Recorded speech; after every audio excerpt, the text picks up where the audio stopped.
बिस्मिल्लाहिर्रहमानिर्रहीम। मैं शुरू करता हूँ अल्लाह ताला के नाम से जो बहुत बड़े मेहरबान और निहायत रहम करने वाले हैं। माई नेम इज़ शौकत भिकारी, मेरा नाम है Shaukat Bhikari. I live in Mirapur who near the Shahjamal. मैं मीरापुर में रहता हूँ जो शाहजमाल के बहुत ही नज़दीक है। My work is continue to the begging, मेरा काम है भीख मांगना। डेली 1000 इन मुल्तान, मैं रोज़ का 1000 रुपया मुल्तान में कमा रहा हूँ। आफ्टर 30 डेज 30,000, मैं 30 दिन का 30,000 कमा रहा हूँ। I do not waste petrol, diesel, CNG and oil.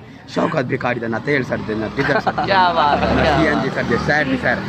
One man is asked me, O Shaukat भिखारी, why have your demand only 1 rupees, कि तेरी 1 रुपये की क्या फिल्म है, तुम 1 रुपया क्यों मांगते हो? I think in his pocket no change 1 rupees.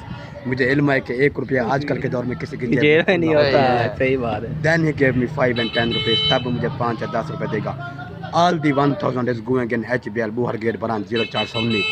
रोज़ का 1000 रुपया Habib bank limited Bohar gate branch में जमा हो रहा है। My total balance is in HBL 1,33,200 rupees. काका शौकत भिखारी का कुल बैलेंस है 10,33,200 रुपये। क्या बात है चाचा जी।